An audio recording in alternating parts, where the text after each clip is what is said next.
Well, good morning. It's about 10 o'clock. I'm in the Tonto National Forest at the Bronco trailhead. I've hiked here.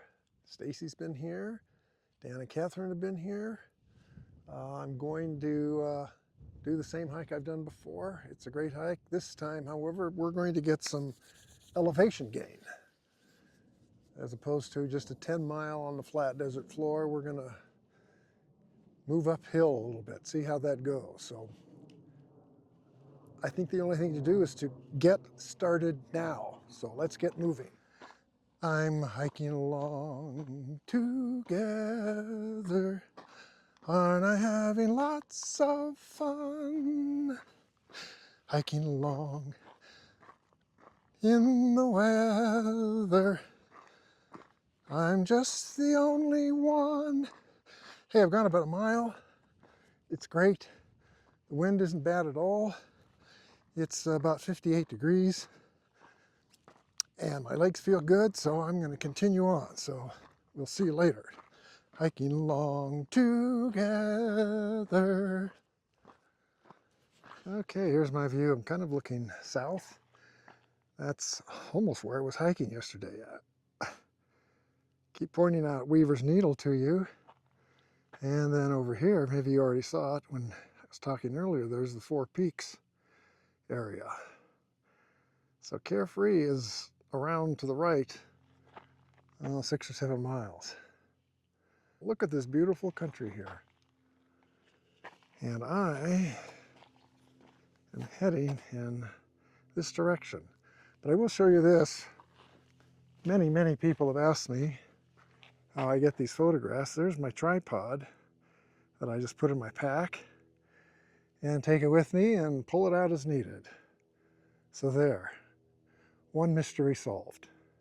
There is quite a lot of beavertail cactus here. You can see it there and kind of all the way down the ridge there.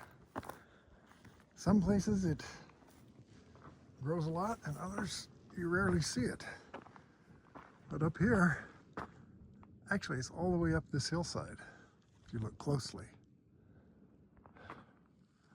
Beavertail cactus. Now I want to show you something interesting. In Arizona there are literally thousands of what they call tanks. And it's not a tank, it's not an army tank, and it's not a tank of water, but it is a source of water for the animals.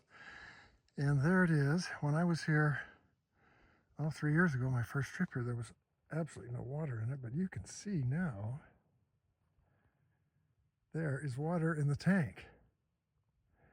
And any of these are man-made, like this one, built up that earthen berm to store water after a rain. We've just had one.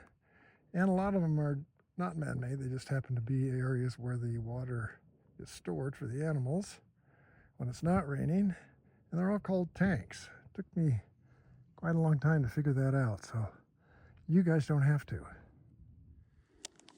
Well, they just recently redid this. They dug all of this out. I'm going to find my picture that I took of this on my first hike here, and I'll paste it after this video. So you can see the difference here. A big new berm, big dam there, water in it. All right, and I'm heading up. I don't know if you can see the road, but I'm heading right up to that saddle and then on and around.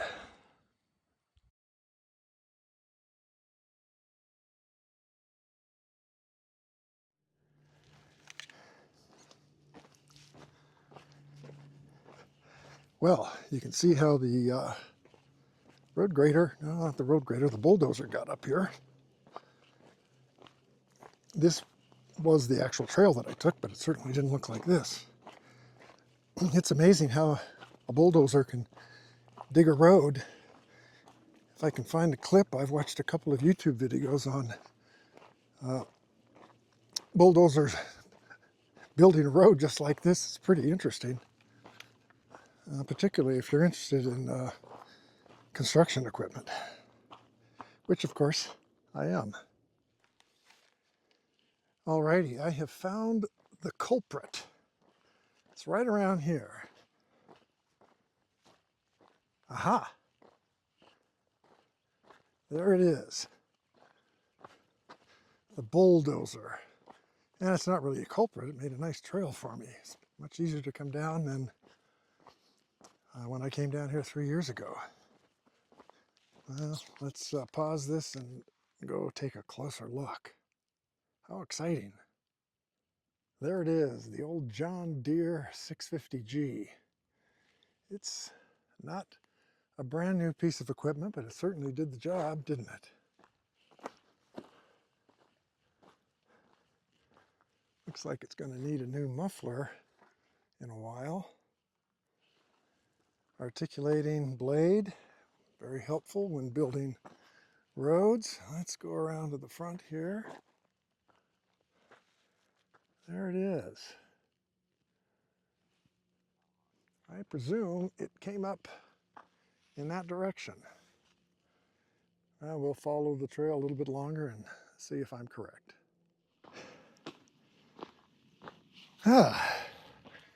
Well, this is going to be my turnaround point. Got a river with no water in it right now. Let's see if I can sit down here for a minute without falling over.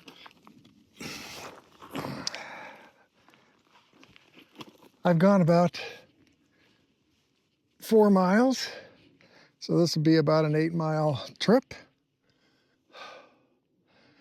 Legs feel good. The bad news is that I've come up 600 feet, but I've also gone down 600 feet, so I've got 600 feet, more feet of elevation gain to get back to the car.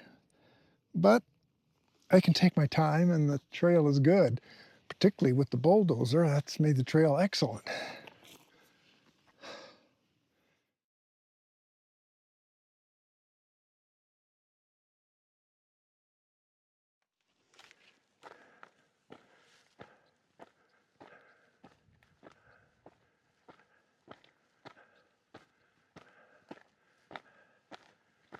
Oh my goodness. This looks flat on the phone. I can tell you it's not flat.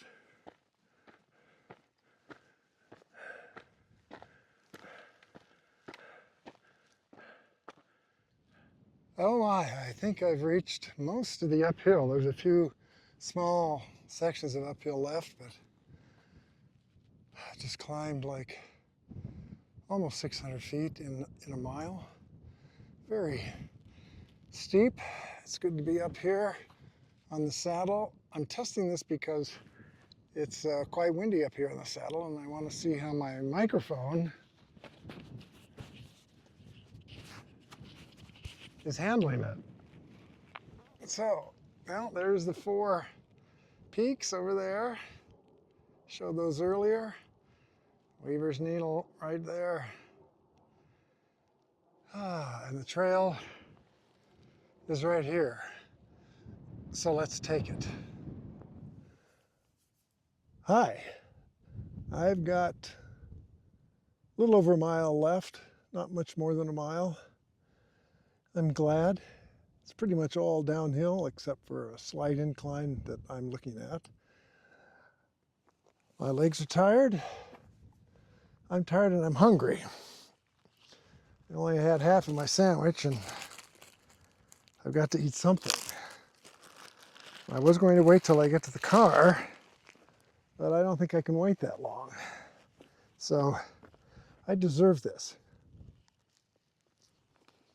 There is my car. That's very exciting. But I still have a ways to go. Hi-de-hi, ho-de-ho. I'm ready to sit down in that vehicle and then drive home, take a shower, and relax. But it was a great hike. All for now.